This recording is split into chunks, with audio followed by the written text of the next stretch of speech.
Welcome class 11।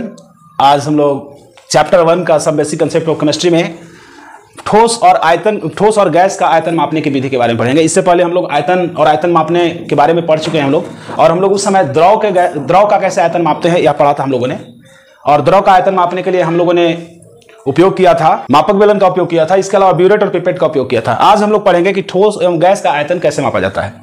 तो ठोस और गैस का आयतन मापने की जो विधि है उस विधि का नाम है water displacement method. Water displacement method का हिंदी में नाम है जल विस्थापन विधि। जल विस्थापन विधि।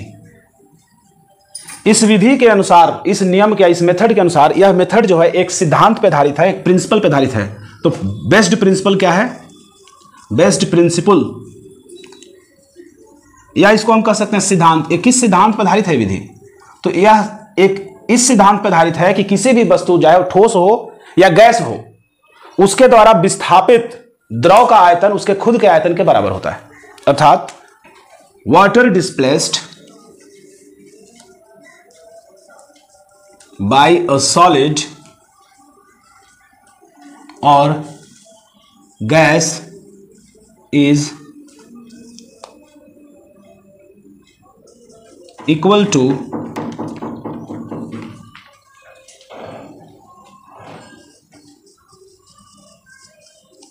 volume of water displaced by a solid or gas is equal to its volume।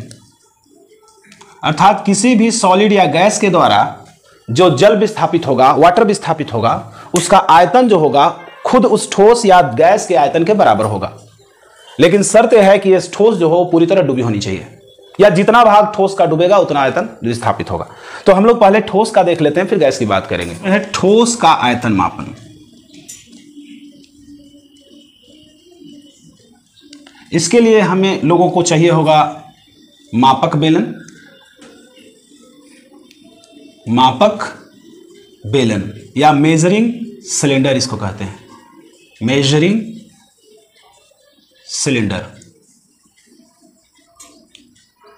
तो मापने के लिए हमें जो मटेरियल चाहिए, मटेरियल रिक्वायर्ड, जो हमें जिन चीज़ों की आवश्यकता पड़ेगी वो चीज़ें हैं। पहला है मेजरिंग सिलेंडर, दूसरा है वाटर, तीसरा है थ्रेड धागा, चौथा है solid whose volume is to be measured। यानी हमें चाहिए मापक बेलन, वाटर चाहिए, धागा चाहिए, और वो सॉलिड, वो ठोस चाहिए जिसका हमको आयतन मापना हो।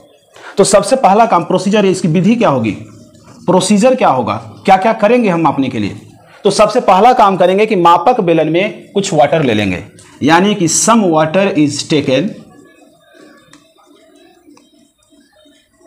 इन अ मेजरिंग सिलेंडर।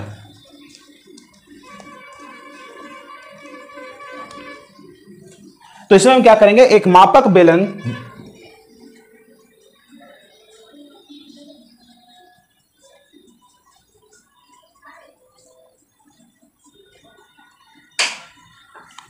मान लिया जाए 10 ml है या 20 ml है, यहाँ पर रीडिंग 30 ml है, यहाँ पर रीडिंग 40 ml है, यहाँ पर रीडिंग 50 ml है।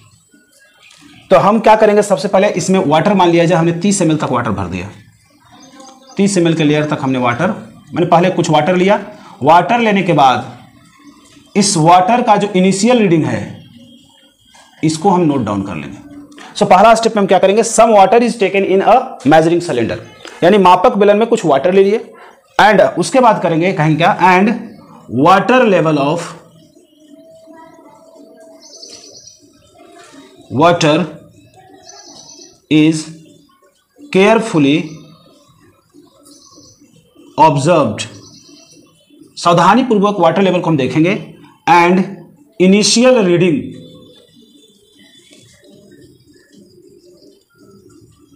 इज मार्क्ड, और हम शुरुआत में जो वॉल्यूम का रीडिंग आएगा उसको नोट कर लेंगे, marked and noted, and noted. अब मान लिया जाए कि इनिशियल रीडिंग जो है आई क्या है, V1 है। सो लेट दिस, यानी कि इनिशियल रीडिंग को अगर हम V1 कहें तो V1 बराबर इस केस में कितना आ रहा है, 30 ml। This is the initial reading. So इस केस में इनिशियल रीडिंग को हम V1 को क्या मान रहे हैं, इनिशियल रीडिंग मान रहे हैं, और V1 यहां 30 ml है। इसके बाद अगला स्टेप जो होगा, तो सबसे पहले हमने मापक बेलन में कुछ पानी लिया, उसका अपर लेवल को मार्क कर लिया और जो इनिशियल रीडिंग था वो लिख लिया। इनिशियल रीडिंग इस केस में 30 ml है। इसके बाद दूसरा स्टेप होगा कि धागा की सहायता से एक ठोस को इसमें डुबाएंगे, और याद रहे कि यह ठोस इस लिक्विड में, इस द्रव में इनसॉल्युबल होना चाहिए, घुलना नहीं चाहिए। तो जब नहीं घुलेगा तो जितना दूर ये जाएगा, जितना इसका आयतन होगा उतना दूर का पानी डिस्प्लेस होगा, हटेगा, और हट करके वाटर ऊपर की ओर चढ़ेगा, तो लेवल इसका ऊपर बढ़ेगा। तो जितना लेवल बढ़ेगा उतना ही वाटर डिस्प्लेस कहलाएगा। तो second step will be with the help of thread, with the help of thread a solid object, और ये जो सॉलिड ऑब्जेक्ट कैसा होना चाहिए, इनसॉल्युबल होना चाहिए, इनसॉल्युबल इन वाटर और लिक्विड। वाटर या द्रव में घुलना नहीं चाहिए, उसको धागे की सहायता से क्या करेंगे, with the help of thread a solid object is emerged in water of the measuring flask. यानी मेजरिंग फ्लास्क में जो वाटर है उसमें, मेजरिंग फ्लास्क में जो वाटर है उसमें हम थ्रेड की सहायता से सॉलिड ऑब्जेक्ट को डुबाएंगे, और डुबाने के बाद हम इसका जो रीडिंग है उसमें जो वृद्धि होगा उसको नोट डाउन करेंगे। So after some time final reading is noted. Let final reading be V2। मान लिया जाए कि फाइनल रीडिंग क्या है, V2 है। तो इस तरीके से हम वाटर डिस्प्लेस्ड का वॉल्यूम निकालेंगे। तो सबसे पहले इनिशियल रीडिंग, इनिशियल रीडिंग क्या देगा, यहां से हम कैलकुलेशन कर लेंगे, कैलकुलेशन वॉल्यूम का आप कैलकुलेशन करेंगे। तो हमें सबसे पहले प्राप्त हुआ था इनिशियल रीडिंग। इनिशियल रीडिंग कितना आया था, V1 था, और ये V1 क्या है, वाटर का वॉल्यूम है। तो वॉल्यूम ऑफ वाटर, या जो लिक्विड हम लिए थे वो लिक्विड का, मेजरिंग फ्लास्क में लिक्विड लिए उसका वॉल्यूम कितना है, V1 है, इनिशियल रीडिंग के बराबर। और फाइनल रीडिंग जो है, जो हमें V2 प्राप्त हुआ, फाइनल रीडिंग बराबर V2। ये किसका किसका आयतन है, तो V2 जो आएगा ऊपर में बड़ा हुआ, मान लिया जाए यहां पे कहीं V2 आया, ये V1 था और ये V2 हो गया।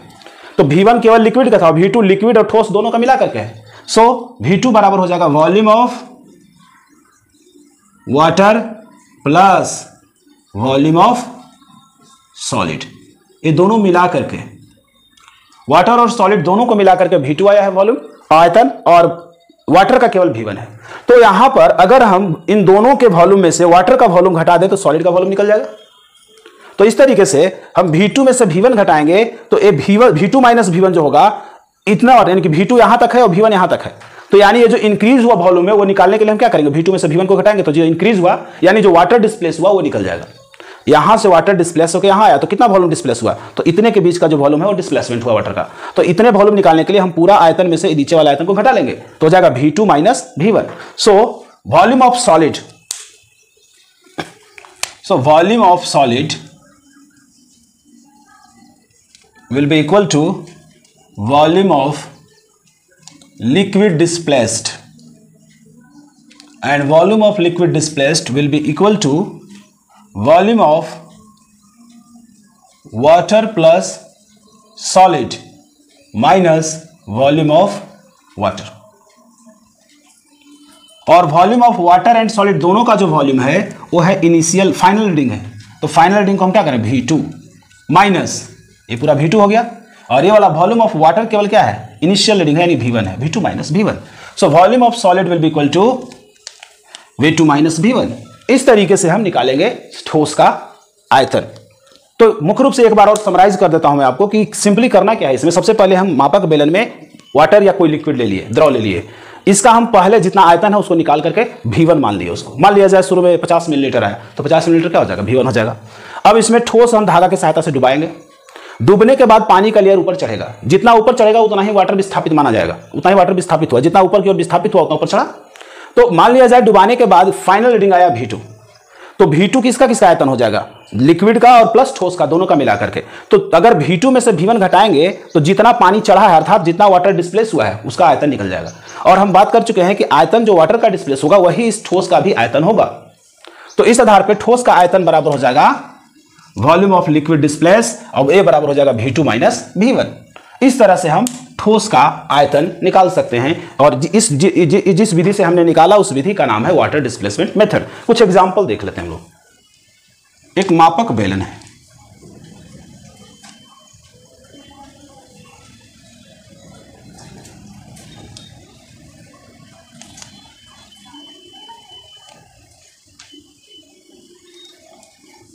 बीस millilitre, 30 millilitre, 40 millilitre, 20, 40, 60 millilitre, 80 millilitre और यह 100 millilitre.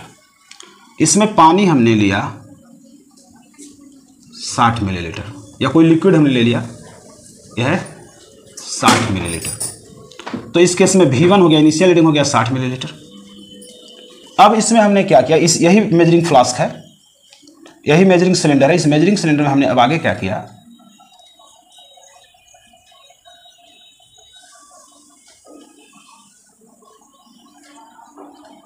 20 millilitre, 40 millilitre, 60 millilitre, 80 millilitre, 100 millilitre. अब हमने क्या किया कि इसमें धागा की सहायता से एक ठोस को डुबा दिया। अब इसका जो पानी का लेयर है वो चढ़ते चढ़ते ऊपर में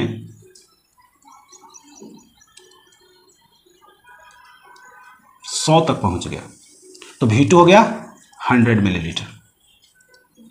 नाउ अब ठोस का अगर हमको आयतन निकालने की बात कही जाए तो वॉल्यूम ऑफ ठोस बराबर क्या हो जाएगा, वॉल्यूम ऑफ लिक्विड डिस्प्लेस्ड। और लिक्विड जो डिस्प्लेस हुआ है वो पहले 60 पे था, अब चला गया 100 पे, तो डिस्प्लेसमेंट कितना हुआ, 100 माइनस 60 यानी V2 माइनस V1। तो लिक्विड डिस्प्लेसमेंट भी equal to V2 minus V1। And V2 है 100 मिलीलीटर और V1 है 60 मिलीलीटर। सो घटा करके जब निकालेंगे तो कितना आ जाएगा, 40 मिलीलीटर। ये जो 40 मिलीलीटर है यहाँ आप देख पा रहे हैं पहले कहाँ था, 60 पे था, अब कितना हो गया 100 पे, तो कितना है, ये 40 मिलीलीटर है। इतना ही वाटर डिस्प्लेस हुआ है। सो लिक्विड डिस्प्लेस निकालने के लिए हम क्या करेंगे, final reading minus initial reading घटा देंगे, तो 100 में से 60 घटाएंगे तो आएगा 40 मिलीलीटर। तो यही ठोस का आयतन है। तो ठोस का आयतन हो गया 40 मिलीलीटर। इस तरीके से हम निकालते हैं और इस विधि का नाम है वाटर डिस्प्लेसमेंट मेथड। चलिए एक और एग्जाम्पल हम लोग देख लेते हैं। मान लिया जाए एक मेजरिंग सिलेंडर है,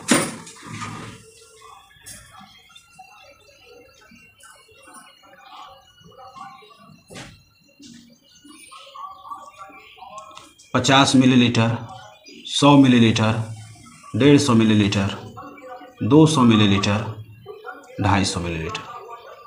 शुरुआत में पानी यहाँ था, ये इनिशियल लेवल है। इस रीडिंग को हम V1 कह रहे हैं। जब इसमें एक ठोस डुबाया गया तो ये लेयर यहाँ आ गया, यह V2। तो बताइए ठोस का आयतन कितना है। पहले यहां लेयर था, फाइनल लेयर यहां आ गया। तो सबसे पहले हम V1 का वैल्यू निकालेंगे। V1 बराबर कितना हो जाएगा, तो देख पा रहे हैं इससे पहले हम लोग को लिस्ट काउंट निकालना होगा। लिस्ट काउंट बराबर हो जाएगा, कोई भी दो रीडिंग लीजिए 50 100, तो 100 माइनस 50 इतना मिलीलीटर बटे 100 और 50 के बीच में कितना डिवीजन है, 1 2 3 4 5 डिवीजन है, तो 5 से भाग दे देंगे, हो जाएगा 50 ml डिवाइडेड बाई 5, तो आ जाएगा 10 ml। यानी एक पार्ट का वॉल्यूम, एक पार्ट में वॉल्यूम कितना है, 10 ml। तो यहाँ देखिए, तो V1 बराबर 50 100 और ऊपर 1 2 3 पार्ट है, तो 100 ml तो कंप्लीट है, प्लस 3 पार्ट का मतलब हो गया 3 गुने 10 ml बराबर हो गया 130 ml। V2 कितना हो जाएगा, तो V2 देखिए 200 ml तो कंप्लीट है, 200 ml के ऊपर कितना पार्ट्स है, एक पार्ट, तो एक पार्ट के लिए हम कहेंगे 1 गुने 10 ml, तो बराबर हो जाएगा 210 ml। तो वॉल्यूम ऑफ सॉलिड बराबर होगा वॉल्यूम ऑफ लिक्विड डिस्प्लेस्ड, और लिक्विड डिस्प्लेस्ड इतना ही है। इतना वॉल्यूम निकालने के लिए हम पूरा में से इतना को घटा देंगे, तो V2 माइनस V1 होगा।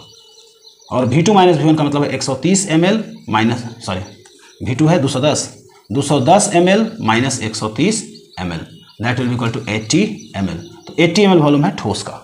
तो आई थिंक आपको ये दो एग्जाम्पल से समझ में आया होगा। पहला एग्जाम्पल ये है और ये दूसरा एग्जाम्पल है। तो इन दोनों एग्जाम्पल से आपको स्पष्ट हो गया होगा कि हम ठोस का आयतन कैसे निकालें। चलिए अब हम गैस का आयतन निकालना सीखते हैं।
तो देखिए ये सेटअप है जिससे हम गैस का आयतन मेजर करेंगे।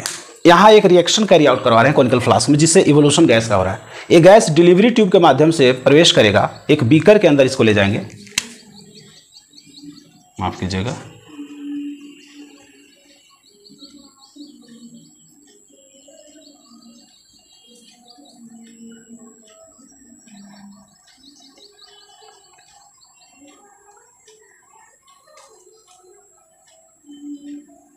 तो बीकर के माध्यम से गैस जाएगा डिलीवरी ट्यूब के माध्यम से, यहाँ जाकर के पानी में बुलबुला के रूप में ऊपर उठेगा। और जहाँ डिलीवरी ट्यूब एंड कर रहा है वहाँ पे हमने एक टेस्ट ट्यूब पलट दिया, उल्टा रख दिया है।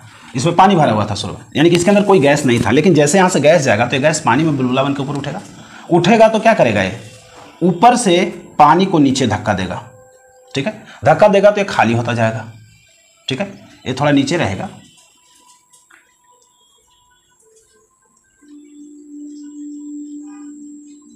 तो धक्का देगा तो नीचे आएगा और पानी इधर से निकल करके ये ऊपर की ओर चढ़ेगा। गैस इसको नीचे धक्का देगा, ये गैस बन रहा है और गैस ऊपर बबल के रूप में उठ करके गैस ऊपर जमा हो रहा है। तो क्या करेगा, गैस ऊपर से पानी को नीचे डिस्प्लेस करेगा। इसमें रीडिंग बना हुआ होता है, तो इस रीडिंग से हम पहचान लेंगे कितना आयतन गैस का नीचे गिरा है, कितना आयतन नीचे, वो पानी नीचे गया, जितना पानी नीचे खाली किया उतना गैस है। तो इस तरीके से हम वाटर डिस्प्लेसमेंट के द्वारा क्या निकालते हैं, गैस का आयतन निकाल लेते हैं। तो सेटअप यहाँ पे ये जो है मुख्य रूप से देखा जाए तो जब यहाँ से गैस एंटर करेगा वाटर में, तो वाटर में बुलबुला बन के ऊपर उठेगा और जमा होगा यहाँ पे। जैसे जैसे गैस यहाँ जमा होता जाएगा इस एंड पे, वैसे वैसे इस वाटर को नीचे की ओर धकेलता जाएगा और वाटर बाहर की ओर चढ़ता जाएगा।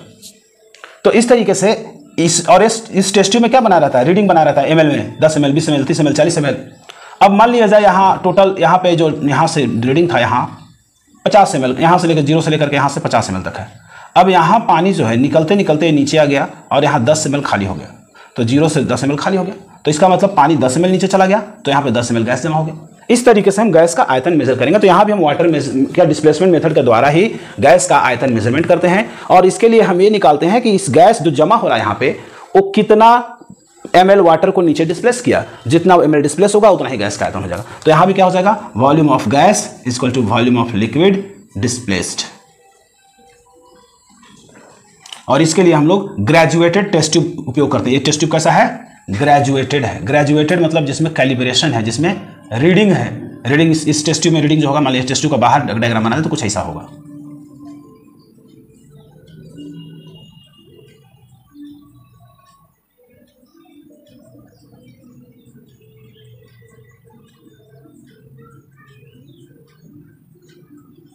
इस तरीके से रीडिंग होगा, 10 ml, 20 ml, 30 ml, 40 ml, 50 ml, 60 ml, 70 ml। मान लिया जाए कि यहाँ पानी पूरा भरा हुआ था, पानी नीचे आ गया। यहाँ पे शुरुआत में पानी यहाँ पूरा था, फुल था, यहाँ पानी आ गया, वाटर यहाँ तक आ गया। ठीक है, तो शुरू में पानी ऊपर तक था, अब नीचे 20 ml नीचे धसक गया, तो ये 20 ml यहाँ क्या भर गया, तो गैस है। तो गैस का आयतन कितना हो जाएगा, 0 से 20, यानी कि volume of gas is equal to volume of liquid displaced is equal to कितना, 20 ml। इस केस में निकल जाएगा। तो इस तरीके से हम निकालते हैं। तो गैस का आयतन निकालने के लिए हम डिलीवरी यानी गैस प्रोड्यूस करवाते हैं, उसके बाद डिलीवरी ट्यूब से उसको क्या करेंगे, वाटर में भेजेंगे या लिक्विड के अंदर भेजेंगे, और जहां से निकलेगा गैस उसके ऊपर क्या करेंगे, हम टेस्ट ट्यूब को पलट के रख देंगे। तो और उस टेस्ट ट्यूब में पानी भरा होगा, पूरा का पूरा कंप्लीटली फिल्ड विथ वाटर होगा या लिक्विड होगा। अब इसमें बबल के रूप में गैस उठेगा, तो यहाँ पे जाकर के जमा होगा गैस। गैस तो बाहर निकलेगा नहीं, यहाँ पे जमा होगा, और जब जमा होगा तो एक प्रेशर लगाएगा, जिसके कारण क्या होगा, लिक्विड नीचे की ओर जाएगा। तो यहाँ देखिए लिक्विड धीरे धीरे नीचे की ओर मूव कर गया, लिक्विड मूव किया और यहाँ गैस कलेक्ट हो गया। ठीक है, तो कलेक्टेड गैस का हम आयतन मेजर कर लेंगे, और जितना आयतन गैस का कलेक्ट होगा उतना ही वॉल्यूम लिक्विड का नीचे की ओर डिस्प्लेस होगा। तो यहाँ भी वॉल्यूम ऑफ गैस बराबर वॉल्यूम ऑफ लिक्विड डिस्प्लेस के बराबर है, और यहाँ पे इस केस में 20 ml है। इस तरीके से हम गैस का वॉल्यूम भी निकालते हैं। अगला टॉपिक है डेंसिटी। डेंसिटी का मतलब होता है mass of unit volume of, unit मतलब एक होता है, unit volume of a substance. किसी भी पदार्थ के यूनिट वॉल्यूम, इकाई आयतन का जो द्रव्यमान है वही क्या कहलाता है, इज कॉल्ड डेंसिटी। इसी को हम डेंसिटी कहते हैं, या सिंपल सेंस में बात करें और कह सकते हैं mass per unit volume of a substance is called density. तो mass per unit volume of a substance is called density. मान लिया जाए let V volume of a substance has a mass of, has m mass. अगर किसी वस्तु का V volume है और उसका मास m है, तो इसका डेंसिटी कितना होगा, तो हम लिखेंगे चूंकि since mass of V volume of a substance equals to m, यानी भी किसी वस्तु के भी आयतन का द्रव्यमान क्या है, m है।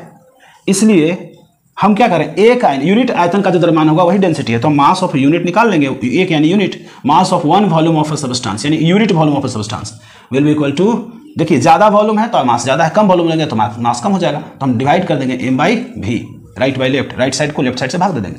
तो ये यूनिट यानी इकाई आयतन का जो मास है वही क्या है, डेंसिटी है। तो यानी कि ये क्या है, डेंसिटी निकल गया। सो हम कह सकते हैं कि D बराबर, हमें सूत्र मिल जाएगा D बराबर m बाई v, यही डेंसिटी है। D for density, m for mass and v for volume. तो इस तरीके से हमें प्राप्त हो गया D बराबर होता है m बाई v। तो हमें सूत्र मिला, हमें सूत्र प्राप्त हुआ D बराबर, यानी डेंसिटी बराबर, डेंसिटी को हम D भी कहते हैं, किसी किसी बुक में रो भी लिखता है। इस सिंबल का नाम हो गया, ये जो सिंबल है इसका नाम है रो, RHO। ठीक है, तो D या रो, डेंसिटी को दोनों में से किसी एक से नोट करेंगे, बराबर हो गया मास बटे वॉल्यूम। मास यानी m और वॉल्यूम यानी v। तो इस तरीके से एक सूत्र मिल गया D बराबर m बटे v। अब ये जो सूत्र है इसमें से कोई दो चीज देगा और तीसरा ऑप्शन को निकालने के लिए कहेगा। डेंसिटी दे देगा, वॉल्यूम दे देगा, कहेगा मास निकालो। मास देगा, वॉल्यूम नहीं देगा, बोलेगा डेंसिटी निकालो। या फिर डेंसिटी और वॉल्यूम दे देगा, कहेगा मास निकालो। डेंसिटी और मास देगा, कहेगा वॉल्यूम निकालो। तो कोई दो दिया है, तीसरा निकालना है, आसानी से निकल सकता है। ठीक है। जैसे अगर हम इस इक्वेशन को लिख सकते हैं d/1, d को d/1 लिख सकते हैं बराबर m/v। तो यहां से जब क्रॉस मल्टीप्लिकेशन करेंगे तो dv बराबर m into 1 m हो गया। यानी जब मास निकालना हो तो d और v को गुना कर दो। लेकिन अगर वॉल्यूम निकालना हो v तो d तो यहां गुना में उधर जाकर भाग में हो जाएगा, मास बटा डेंसिटी। इस तरीके से निकलेगा। यानी कि हमारे पास तीन सूत्र मिल जाते हैं, d बराबर m/v, एक ही सूत्र से तीनों डिवाइड हुआ है, दूसरा m बराबर d इंटू v, और तीसरा हमें मिलता है v बराबर m/t। ये तीनों सूत्र यूज कर सकते हो, और अगर तीनों सूत्र याद नहीं हो रहा तो एक सूत्र से भी काम चलेगा। जैसे हमने यहां बदला वैसे ही निकाल लेंगे, जिसका वैल्यू दिया उसका बैठा लेंगे और सॉल्व करके निकाल लेंगे। तो इस तरीके से कुछ नंबरिकल इस पे आप बना सकते हैं। कुछ नंबरिकल मैं आपको बनवा रहा हूं, देखिए। तो सबसे पहला क्वेश्चन जो है, find out density of a substance if it's 200 gram occupies a space of 300 millilitre. यानी एक वस्तु का आप क्या निकालिए, घनत्व निकालिए, डेंसिटी निकालिए, यदि उसका 200 ग्राम 300 ml जगह घेर रहा है।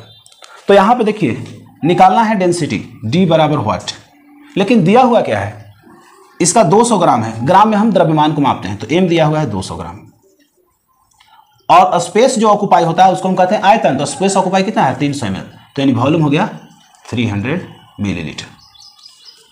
तो हम जानते हैं चूंकि d बराबर हमें पता है m/v होता है, m और v दोनों दिया है तो सिंपली बैठा देंगे। m हो गया 200 ग्राम और v हो गया 300 मिलीलीटर। 1 0 1 0 1 0 1 0 यानी कि 2/3 ग्राम पर मिलीलीटर। इसको जब सोल्व करोगे तो 0.66 ऐसे चलता जाएगा ग्राम पर मिलीलीटर। जब इसको राउंड अप करेंगे तो एगो 6 5 से बड़ा है तो 6 हो जाएगा, तो 0.67 ग्राम प्रति मिलीलीटर। ये डी बराबर हो गया इसका आंसर। ठीक है, तो इस तरीके से हम डेंसिटी निकाल लिए। एक क्वेश्चन हो गया। चलिए और भी क्वेश्चन देखते हैं इस पर आधारित।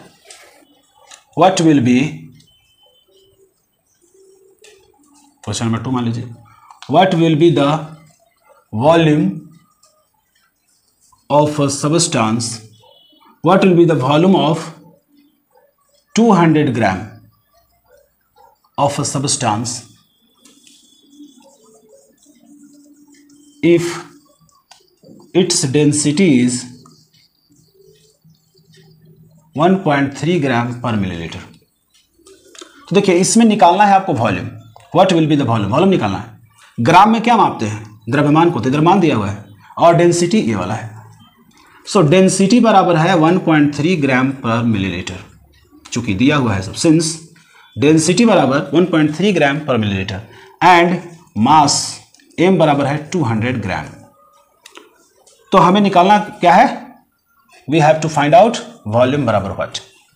तो सिंस हम जानते हैं चूंकि d बराबर होता है m/v, this imply that density दिया है 1.3 ग्राम पर मिलीलीटर बराबर m कितना है 200 ग्राम, और v निकालना है तो यहाँ भी बैठा देंगे चुपचाप, इतना बटे 1 कर लेंगे। दिस इंप्लाई द, अब क्रॉस मल्टीप्लिकेशन करेंगे तो v इंटू 1.3 ग्राम प्रति मिलीलीटर बराबर 200 ग्राम, 1 से गुना करेंगे वही आ जाएगा। दिस इंप्लाई हमको निकालना v है, गुना में तो उधर भाग में चल जाएगा। 200 ग्राम बटे 1.3 ग्राम पर मिलीलीटर। देखिए बट्टा है, ये भी बट्टा है, बट्टा के नीचे बट्टा हो तो ऊपर चला जाता है, तो ये क्या हो जाएगा 200 ग्राम मिलीलीटर बटा के नीचे तो ऊपर चला जाएगा, इंटू मिलीलीटर बटे 1.3 ग्राम, ग्राम से ग्राम कट गया तो हो गया 200 मिलीलीटर और बटे 1.3। इसको सॉल्व करेंगे तो दशमलव है तो ये दशमलव नीचे हट जाएगा तो ऊपर एगो 0 बढ़ जाएगा, 2000 इतना मिलीलीटर। भाग देंगे 13 इकाई 13 बच गया 7, 7 पर 70 तो 13 पचे 65 बच गया 5, 5 पर 50 हो जाएगा 13 तिया 39, 11 बचा, पॉइंट 110, 13 13 जा 104 बच गया 6 तो 13 4 जा 52, इतना मिलीलीटर के करीब आसपास आएगा वॉल्यूम बराबर।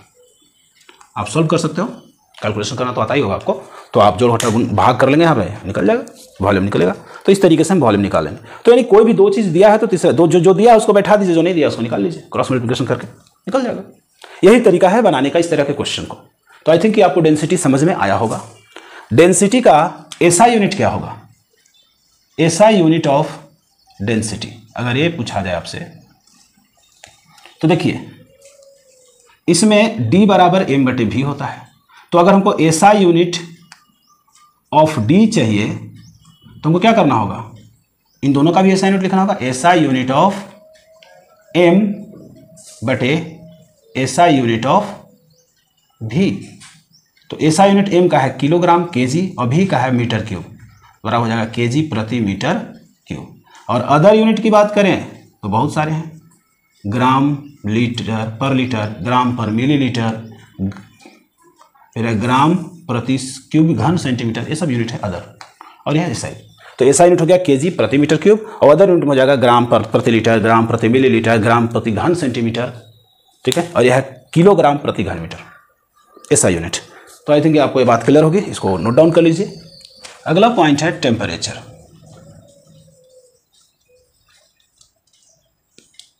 देखिए सबसे पहली बात, टेम्परेचर का संबंध हीट से है, ठीक है। यानी किसी वस्तु को हीट करते हैं तो टेम्परेचर बढ़ेगा, हीट अगर कूल करेंगे तो टेम्परेचर घटेगा। तो सबसे पहले तो ये जान लेना है कि हीट क्या होता है। तो हीट क्या है? फॉर्म ऑफ एनर्जी है, फॉर्म ऑफ एनर्जी, ऊर्जा का एक रूप है। दैट एनेबल्स अस, जो हमें सक्षम बनाता है, to enables us to feel hotness or coldness of an object।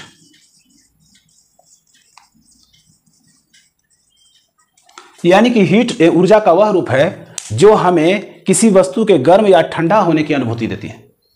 इसी हीट के कारण हम ये फील कर पाते हैं छू करके कि कोई वस्तु गर्म है या ठंडा है।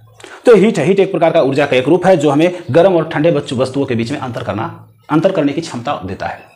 लेकिन अगर हम टेम्परेचर की बात करें तो टेम्परेचर क्या है? तो it is the degree of hotness और कोल्डनेस, डिग्री ऑफ हॉटनेस और कोल्डनेस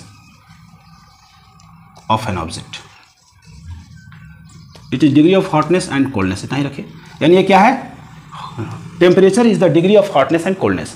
यानी टेम्परेचर वह कंसेप्ट है, टेम्परेचर वह क्वांटिटी है, फिजिकल क्वांटिटी है जो हमें यह बताएगा कि दो वस्तुओं में कौन ज्यादा गर्म है और कौन कम गर्म है, ठीक है। तो यानी कि अगर या दो वस्तु ठंडी है तो इसमें से कौन ज्यादा ठंडा है और कौन कम ठंडा है, यानी कि यह बताएगा कि कोई वस्तु किस हद तक गर्म है या किस हद तक ठंडा है। तो इसको हम मेजर करेंगे, कंपैरेटिव है, एक वस्तु के कंपैरिजन में दूसरे वस्तु की हम बात करते हैं। यानी एक वस्तु से दूसरी वस्तु गर्म है या ठंडा है, या दो वस्तुओं के में किसका तापमान, किसका कौन ज्यादा गर्म है कौन कम गर्म है, इसका हम मेजरमेंट तापमान के रूप में करते हैं, टेम्परेचर के रूप में करते हैं।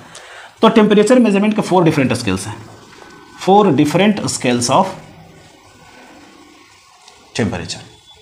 यानी तापमान मापने के लिए 4 अलग अलग मात्रकों का उपयोग किया जाता है। इसमें से पहला जो है वो है डिग्री सेल्सियस या सेंटीग्रेड भी कहा जाता है इसको। इसका नोटेशन है छोटा जीरो और सी, ऊपर में छोटा जीरो होगा। दूसरा है डिग्री फारेनहाइट, इसको फारेनहाइट कहते हैं लेकिन लिखते हैं फारेनहाइट, डिग्री एफ, ठीक है। तीसरा जो यूनिट है उसका नाम है केल्विन, नोटेशन के। और चौथा जो यूनिट है वह रोमर, इसका यूनिट है आर।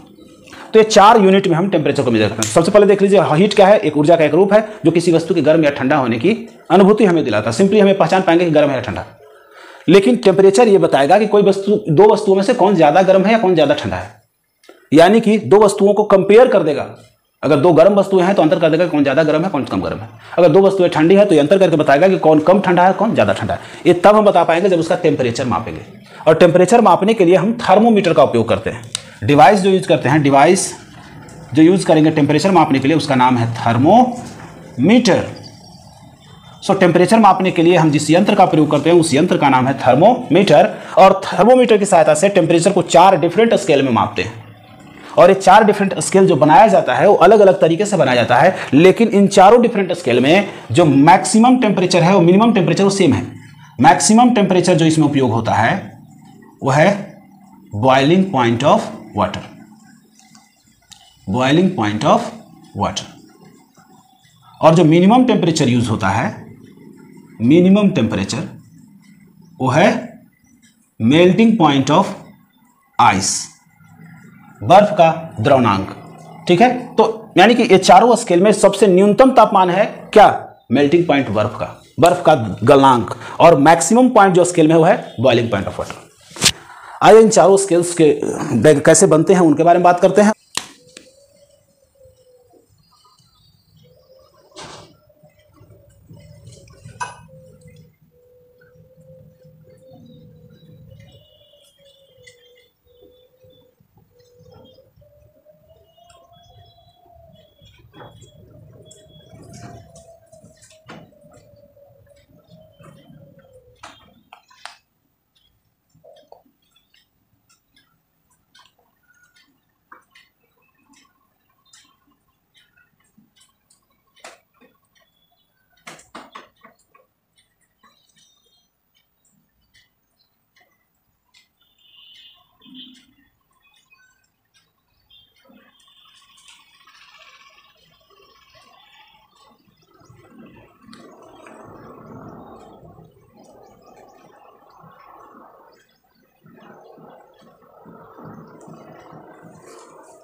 सबसे पहले थर्मोमीटर का जो हेड है, ठीक है, ये जो नोब है थर्मोमीटर का, इस नोब को हम लोग पिघलते हुए बर्फ में सटाएंगे, और ये जो पारा इसमें भरा हुआ है मरकरी, ये मरकरी जिस लेवल पे जाएगा, मान लो यहाँ आ रहा है, इसमें यहाँ आ रहा है, इसमें यहाँ, ये लेवल है क्या, मेल्टिंग ऑफ आइस। यानी कि जब इस नोब को हम पिघलते हुए बर्फ पे रखते हैं तो पारा का लेवल यहाँ होता है। इस लेवल को कहा गया मेल्टिंग पॉइंट ऑफ वाटर, और इसको अलग अलग स्केल में अलग अलग वैल्यू दिया गया। जैसे अगर डिग्री फ़ारेनहाइट है तो इसको दिया गया नाम 32 डिग्री फ़ारेनहाइट। इस टेम्परेचर का वैल्यू कितना है, 32 डिग्री फ़ारेनहाइट। अगर ये डिग्री सेंटीग्रेड में है तो इसको नाम दिया गया 0 डिग्री सेंटीग्रेड। अगर ये केल्विन में है तो इसको नाम दिया गया 273 केल्विन, और केल्विन स्केल है तो। और अगर यह स्केल रोमर का है तो इसको नाम दिया गया 0R, यानी 0 रोमर। इसके बाद फिर क्या किया गया कि थर्मामीटर का जो नोब है उसको रखा गया, उस नोब को सटाया गया खौलते हुए पानी के सतह पे, सबसे ऊपर। अंदर नहीं डुबाना है, थर्मामीटर अंदर डुबाएंगे तो छटक जाएगा। खौलता हुआ पानी का जो ऊपरी सतह है उसमें सटाना है सिर्फ। सटा के कुछ देर रखेंगे तो क्या होगा, ये मरकरी जो है ऊपर चढ़ने लगेगा, चढ़ने लगेगा, चढ़ने लगेगा, चढ़ने लगेगा, तो इस लेवल तक आ जाता है खौलते हुए पानी में सटाने पे। तो इस लेवल को अलग अलग स्केल में अलग अलग वैल्यू दिया गया, इसे कहा गया बॉइलिंग पॉइंट ऑफ वाटर। जैसे कि डिग्री फ़ारेनहाइट में इसका वैल्यू दिया गया 212 डिग्री फ़ारेनहाइट, और डिग्री सेंटीग्रेड में इसको दिया गया वैल्यू 100 डिग्री सेंटीग्रेड। इसी प्रकार केल्विन में इसको वैल्यू दिया गया 373 केल्विन, और रोमर में वैल्यू दिया गया इसको 80R। अलग अलग स्केल में इसको वैल्यू अलग अलग दिया गया। नाउ ये जो लेंथ आया मरकरी का बीच में, यानी कि मेल्टिंग पॉइंट ऑफ वाटर और बॉइलिंग पॉइंट ऑफ वाटर के बीच में जो फैलाव हुआ मरकरी का, इस मरकरी को अलग अलग स्केल में अलग अलग पार्ट्स में डिवाइड किया गया। जैसे इसमें डिवाइड किया गया 180 इक्वल पार्ट्स में, 180 इक्वल पार्ट्स में इसको डिवाइड कर दिया गया, ऐसे ऐसे करके।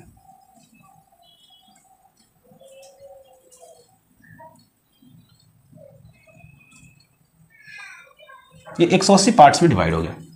इसी प्रकार ऐसा ही डिवीजन इसमें किया गया, लेकिन इसमें 100 इक्वल पार्ट्स बनाया गया, और इसमें भी 100 इक्वल पार्ट्स बनाया गया, और इसमें 80 है तो 80 इक्वल पार्ट्स बनाया गया। अब मान लिया जाए कि एक टेम्परेचर चारों में एक कॉमन इक्वल टेम्परेचर है। मान लिया जाए ये इक्वल टेम्परेचर है, एक इक्वल टेम्परेचर सब में हम ले लिए। इस इक्वल टेम्परेचर को अगर रोमन में R कहा जाए, केल्विन में K कहा जाए, डिग्री सेंटीग्रेड में C कहा जाए और फ़ारेनहाइट में अगर F कहा जाए, तो इनके बीच रिलेशन निकालने का यानी कि रिलेशनशिप क्या होगा। तो रिलेशनशिप निकालने के लिए एक कॉमन प्रोसीजर अप्लाई करना है कि ए R है तो R माइनस मिनिमम पॉइंट 0 है तो 0 बटा डिवीजन की संख्या 80 है, ये बराबर होगा K माइनस मिनिमम कितना है 273 बटे डिवीजन कितना है 100 बराबर यहाँ C है तो C माइनस लोअर है 0 डिवाइडेड बाय डिवीजन कितना है 100 बराबर यहाँ F है तो F माइनस सबसे नीचे कितना है 32 बटे डिवीजन की संख्या 180। ये रिलेशन है। इस रिलेशन में देख रहे हैं कि नीचे वाला सब जो है 20 से कटेगा तो 20 से सब में गुना कर देना, तो R बटे 80 गुने 20 बराबर K माइनस 273 बटे 100 गुने 20। अगर इक्वल चीज़ है, ये दोनों इक्वल है तो 20 में दोनों से गुना करेंगे तो भी इक्वल रहेगा। इसी प्रकार C बाई 100 इंटू 100 बराबर F माइनस 20 बटे 180 गुने 20 काटेंगे 20 चौका 80 20 पचे 100 20 पचे 100 20 नवा 180। तो फाइनल रिलेशन जो मिल जाएगा हो जाएगा R बटे 4 बराबर K माइनस 273 बटे 5 बराबर C बटे 5 बराबर हो जाएगा F माइनस 32 बटे 9। ये चारों डिफरेंट टेम्परेचर स्केल के बीच का रिलेशन है, संबंध है। अब इस संबंध का उपयोग करके हम क्या कर सकते हैं कि अगर किसी एक स्केल में टेम्परेचर दिया हुआ है तो उसे दूसरे स्केल में बदला जा सकता है। ह्यूमन बॉडी टेम्परेचर, हम लोग के बॉडी का जो टेम्परेचर है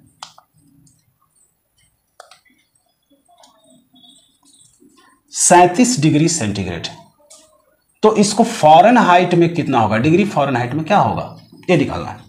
तो देखिए C को हम 37 डिग्री मान लेंगे और F का वैल्यू हमको निकालना है और रिलेशन C और F के बीच में क्या है, C और F।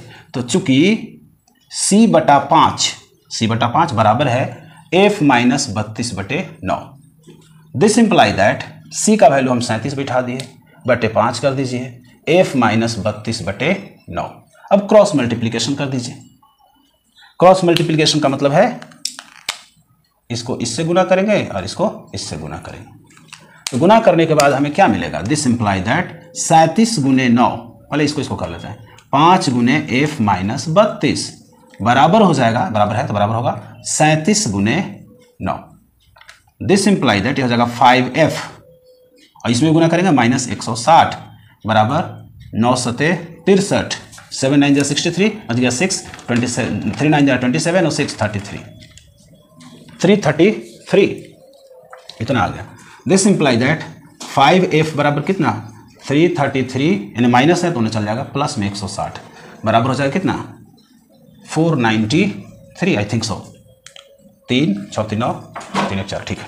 इसलिए F बराबर कितना हो जाएगा 493 डिवाइडेड बाय यहाँ 5 है गुना में तो भाग में चला जाए बराबर हो जाएगा 5 9 45 बच गया 4 4 पर 43 5 8 40 बच गया 3 3 पर 29 5 6 30। This imply that 37 degree C बराबर हो गया 98.6 डिग्री फ़ारेनहाइट। यानी डिग्री C में अगर 37 डिग्री C था तो फ़ारेनहाइट में हो गया 98.6 डिग्री फ़ारेनहाइट। यही क्लिनिकल थर्मोमीटर मापा जाता है कि अगर 98.6 डिग्री से ज़्यादा तापमान है तो बुखार हो गया, कम तापमान है तो ठंडा मार देता है। तो आई थिंक आपको समझ में आ गया होगा कि कैसे हम लोग चेंज करेंगे एक टेम्परेचर स्केल से दूसरे टेम्परेचर स्केल में। जो दिया हुआ है और जिसमें बदलना है ये दो लेकर के हम लोग आगे बढ़ेंगे। जैसे मान लिया रोमन में दिया है केल्विन में बदलना तो इन दोनों को लेकर चलेंगे, रोमन में दिया है डिग्री सेंटीग्रेड बदलना तो इसको लेकर चलेंगे, अगर केल्विन में दिया है फ़ारेनहाइट बदलना तो इन दोनों को लेकर चलेंगे। इस तरीके से हम लोग चलेंगे और कन्वर्ट करेंगे। तो आज के लिए इतना ही। अगर वीडियो पसंद आया हो तो लाइक करें, शेयर करें, सब्सक्राइब करें। धन्यवाद।